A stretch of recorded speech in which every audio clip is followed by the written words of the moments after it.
Quel est le parcours pour devenir un pro de la cuisine? On a 4 formations différentes.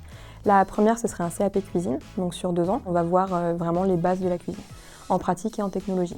Les taillages, les cuissons de base. À la suite de cette formation, on peut enchaîner sur un bac pro. On intègre la formation directement en première au lieu de la seconde. On va vraiment approfondir les connaissances qu'on a vues en CAP, avoir des techniques qui sont un peu plus poussées en cuisine et en technologie. La troisième formation, ce serait le BP cuisine.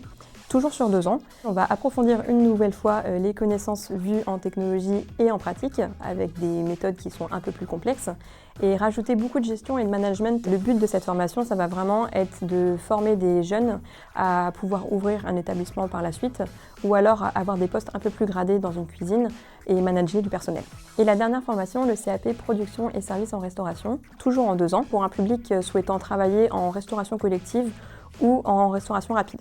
Donc il y a une partie cuisine dans laquelle on va vraiment voir les bases comme les taillages, les cuissons, et la partie service où on va vraiment être derrière un linéaire et apprendre à servir le client. 24 heures dans la peau d'un cuisinier, ça ressemble à quoi? Il y aurait 2 cas de figure. La journée en travail continu, commencer vers 9-10 heures du matin et finir vers 15-16 heures, ça dépend des entreprises, c'est vraiment des horaires indicatifs. Le deuxième, ce serait la journée en coupure. Pareil, on commence vers 9-10 heures, on finit à 14-15 heures. On reprend le soir pour le service, 18 heures, fin 22-23 heures. Une journée type, ce serait donc commencer par la mise en place, toutes les préparations à réaliser pour les plats qui sont proposés à la carte. Après la mise en place, le service arrive, le rangement, le nettoyage de la cuisine, la partie préférée de tout le monde. Et après, du coup, en fonction de votre emploi du temps, soit on recommence exactement la même chose le soir, soit on peut rentrer à la maison. Les 3 qualités incontournables du métier. La première qualité à avoir, c'est la rigueur. Si on veut que le résultat soit celui qu'on attend, il faut quand même une certaine rigueur dans le travail en amont. La deuxième qualité, pour moi, ce serait la créativité. Si on souhaite se démarquer, même dans la présentation des plats,